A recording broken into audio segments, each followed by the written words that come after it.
Hi Ben, how you doing? Or I should say, g'day, mate, because I'm down under. You're locked down under. Very good. Yeah, I'm locked down under. I flew out to Adelaide for a wedding back in early March, and I'm still here. And not because it's a very, very long wedding, but rather they closed the borders and stopped flying. I'm waiting for Emirates to resume before I can come back to happy England. Wow, so you're stuck there. Yes, I'm stuck here, but I'm not going to complain. I'm with my dad. He's 70, so I'm quite happy to have him here rather than in the UK. Watching the situation in the UK from a distance has been quite a bittersweet experience. Well, Yeah, there's no sweetness actually, other than the fact that I'm not there, but mostly bitterness watching those numbers and watching the difficulties. But let's not get bogged down in COVID too quickly. We're here to chat about books, aren't we? we are, mate. I mean, the so as one of your biggest fans and unrelated, a friend for 15 years.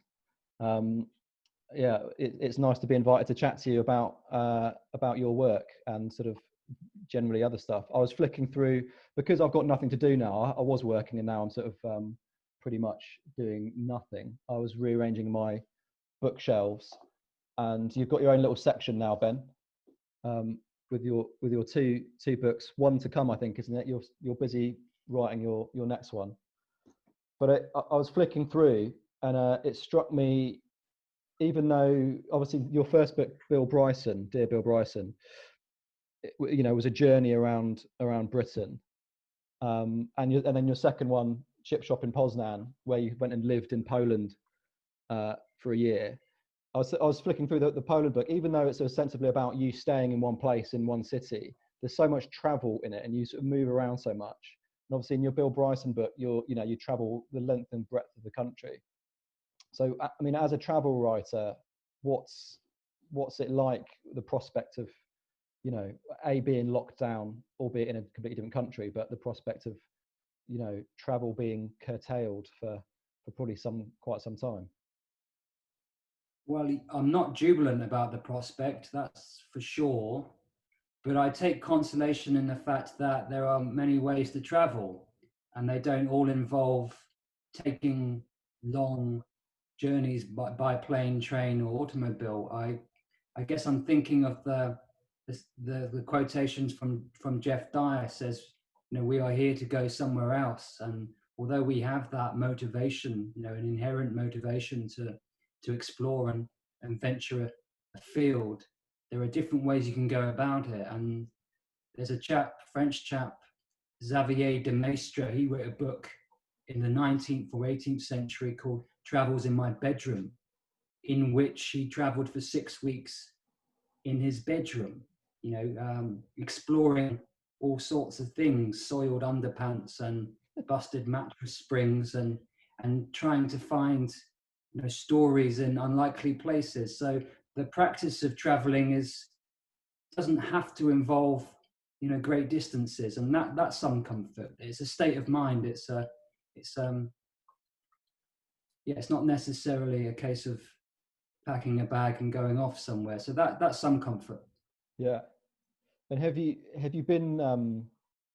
I know that you've been working whilst you've been out there. You've been finishing your next book, right? But have you been reading as well? Like, do you generally sort of read whilst writing, or has sort of the global situation had an impact on that?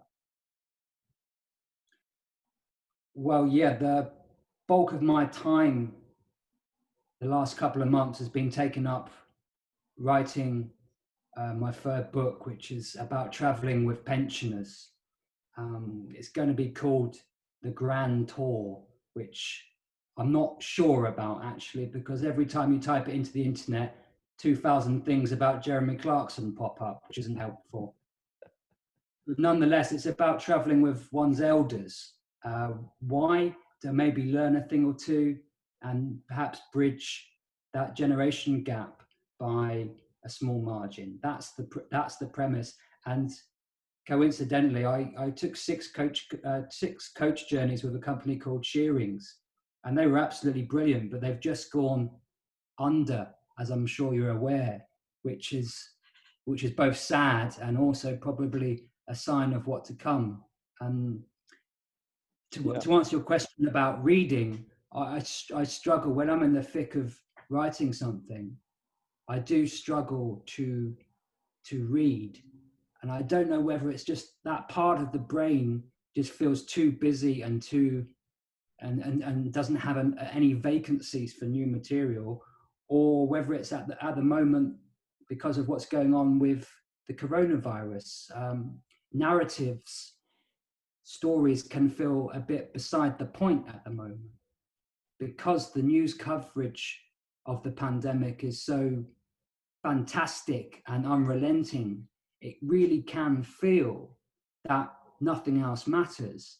And so it's harder to engage with other narratives and other stories in the way that we might be able to do in different times. I don't know, how have you found that? Yeah, I sort of can see where you're coming from there. I mean, I've had a theory for quite a long time that I used to sort of chastise myself about not reading as much as I used to read. I'm sure when I was younger, you know, especially, you know, at university or even after university, before sort of, I don't know, before maybe smartphones came in, I've sort of been chastising myself about, oh, I used to read more books. I used to do so much more reading. Why aren't I doing it? And I seem to be blaming my smartphone. But I've got a theory that actually what I'm reading, I think I'm still reading the same amount of words per day as I always have done. I think I've got a capacity for the amount of information, the amount of stories that I can take in a day. But actually, I'm reading more news and more sort of stuff like that. And so I made a conscious effort a while ago to try and sort of rebalance that. But that's gone out the window now because obviously we're being bombarded with news left, right, and centre for good reason, and you know, it's stuff that we need to know about. So I've sort of been the last few weeks trying to work out a way of rebalancing that, and I find that it doesn't quite feel the same sort of sitting down with a book on a weekday when there's nothing going on. Doesn't feel quite the same as sort of settling down with a book in the evening or on a weekend when you sort of feel like you've earned the sort of that time to sort of enjoy a book.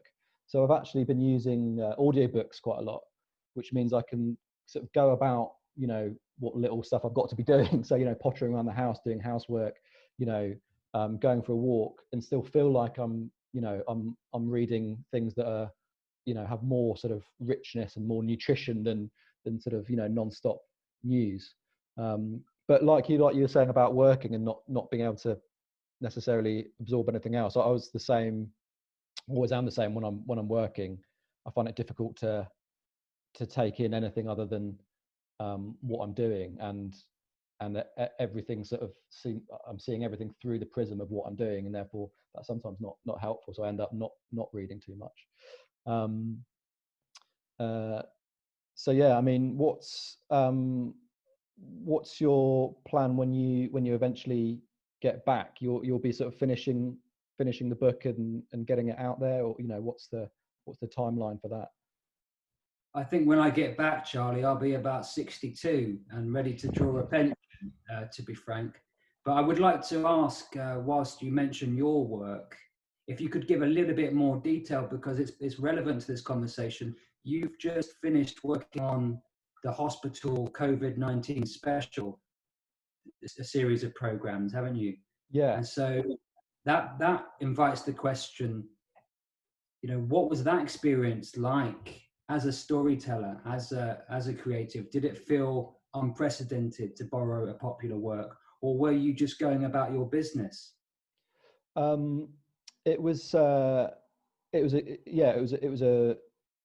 well, first, it was a real privilege to be able to sort of film in that context, in that hospital. I mean, I've worked and filmed in lots of hospitals in my career, and they're always, you know, fascinating environments and difficult to work in. But it was completely like no other hospital I've been in before, because all the visitors had been emptied out, and it was just the staff getting on with what they were doing. So it had a completely different atmosphere. I filmed a few years ago during a major incident where, you know, there was a a terrorist attack in London, and the hospital was sort of dealing with it. And something happens where the staff just go into this sort of superhuman mode where everything they're doing is, for the outsider, astonishing. They're just getting on with it. There's no panic. There's no sort of flapping. They're just getting on with what they're doing. And it was like that for weeks. So rather than just sort of one incident, it was that sort of atmosphere of everyone just getting on with their work and doing astonishing things. So as an outsider and as a sort of storyteller, it's sort of like, well, where do I go? Where do I look? Where am I pointing the camera? What stories am I wanting to be told? In any hospital across the land, you can point your camera in any direction and there's a story. But in this context, it was looking for the sort of the human stories, and the stories that told us something that we hadn't been seeing day in, day out in the news. So yeah, it was a real privilege to work on that. And we've had sort of a good response from it. But yeah, so now, but obviously that's now finished, and so I'm waiting for the next thing to come up, which is giving me time to sort of try and catch up on some reading. And I have been dipping into your books, and they're quite good for this sort of time because they're books about travel. It is quite. Howdy. Yeah, I'm Angus. I'm Ben's editor. 13. That's it. All right, bye. Is your 13-year-old editor cracking the whip, Ben, getting you to finish that book? I apologise on his behalf and his country's behalf. That was my 13-year-old Australian nephew claiming to be my editor. What were you going to say? You found something of relative value in the chip shop in Poznan, did you? Yes. Well, in that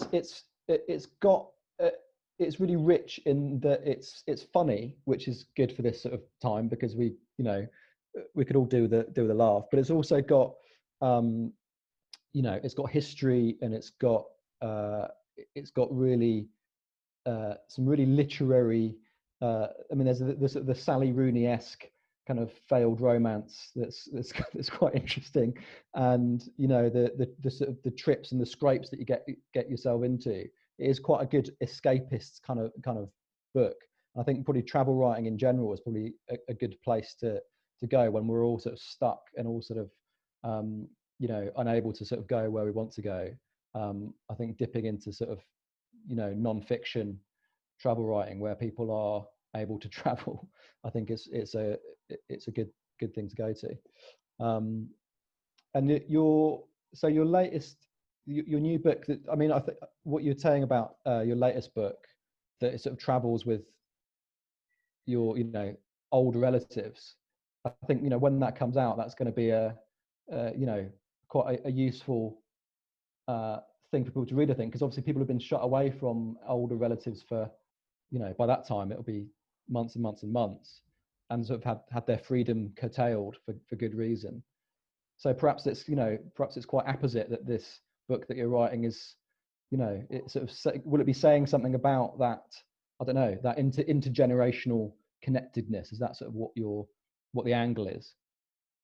Yes, I should make clear that they weren't all my relatives, Charlie. My family isn't that large. I travelled with my nan for one of the coach trips to Wales, and on the other 5 coach trips I was with perhaps 600 elders that weren't known to me. So they were strangers at the beginning of the trips, and for the most part friends at the end of them. I made 1 or 2 enemies, but that's bound to happen on holidays. It doesn't surprise me, Ben, at all.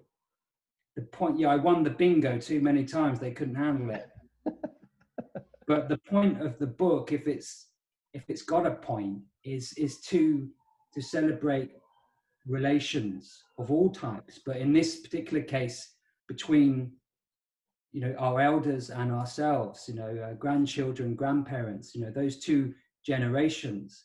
And there is something special to be mined from that connection.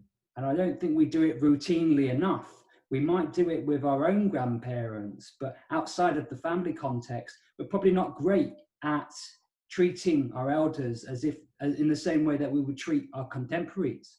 You know, we don't perhaps find them as interesting, as easy to engage, as approachable, when I think once you get over those initial concerns and impediments, it's a really fruitful dynamic. And I think you're right. At the moment, people are really feeling that the pain of disconnection, and therefore they're starting to really recognize and feel this, how special and valuable human connections are. So although I'm really disappointed, like everyone, that travel has been restricted and we're being denied access to one another, hopefully some good will come from that deprivation, and we'll come out the other side, understanding and sensing more keenly just how important human relations are, but and also relations between younger and older people.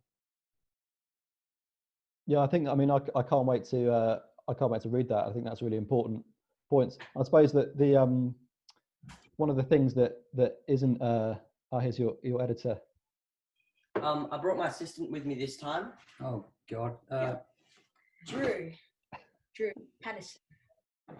Okay. And Yeah. I am 12 years of age. Yeah, we got villains to vaporize. See ya. Again, I apologize. That was Drew. He's 12, and apparently he's got villains to vaporize. This is what happens when you work from home and rely on Zoom. So I apologize about that. I mean, how are we doing for time, Charlie? I can give a little reading from the Grand Tour to wrap things up if you feel it's the right time, or have we got a bit more? Yeah, no, I think that'd be good. I saw today that it's actually you can order it now, right? Even though you haven't finished writing it, or you finished writing it, but you're just finishing editing it. Is that right? Yeah, I've finished writing the first few paragraphs of the book. No, I've finished writing it. I'm just working on the second draft, and we're trying to get it into shape and cut all the flab off and take out all of the controversial and objectionable material, and make it look as good as possible. But yeah, it's available now. You can pre-order. It comes out in September. Chip shop in Poznan. They're 10 a penny at the moment. I think you can get those quite cheap. Including the audiobook. The audiobook is available as well, which I was listening to a little bit the other day, which is quite funny to hear people that I know having their voices sort of characterized by an actor is very entertaining. But yeah, if you've got a passage or something from your latest, I'd be very happy to hear it. Yeah, I've got a passage. It's a very small anecdote from the coach trip I took to Wales. And basically I run into quite an interesting character in the bar. His name's Gary. He was in his 70s. And so I'll just give you a taste of the sort of encounter that was quite typical during and throughout my travels with my elders, okay? Great. So I get talking with Gary from Leeds, a big, burly, stoic-seeming fella. He used to drive a lorry all over Europe. He says his wife worked at a university and would get in the cab for 6 weeks each summer. Those were the best times. Though once they did have a run-in with the German police who thought she was a prostitute. His wife used to joke, "We've been married 40 years, but I've only seen him for 25. Gary reckons that might be the secret to a happy marriage, 15 years off. You say used to joke, Gary. She died in 2012, cancer. She was 65, got it at 47. It came and went. She couldn't take the chemotherapy anymore. Said she'd had enough. So I said, all right, and we stopped it. I held her hand at the end. I look at Gary apologetically. I've still got her though. That's the spirit. She's into boot. Sorry? She's into boot. Turns out Gary keeps his wife's ashes in the boot of his car, and whenever he finds a place he thinks she'd like, he scatters some of her there. I raise my glass to the man. He raises his and says, "Tut boat." When I get back to my hotel room, I text my girlfriend Megan, telling her about this oddly romantic gesture and that I'd like to do the same with her one day. Of all the things she might have said in response, Megan writes back, "But you don't have a car."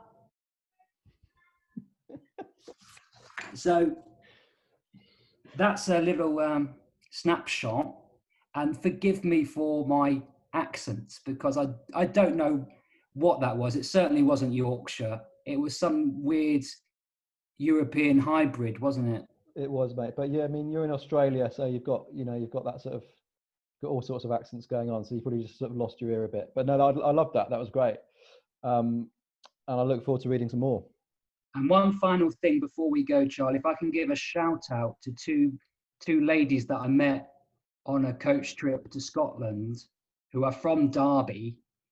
They both go to the Davenport Road Evangelical Church in Allington, and their names are Flicker and Mary, and they are both absolute diamonds and a credit to the city. So if we can finish on that note, I'd be delighted. Brilliant. Well, there we go. Derby Book Festival. I never thought I'd be part of it, sort of talking to you via Zoom, but it's been a pleasure, Ben. Nice one. And take care and see you when you get back. All right. Cheerio.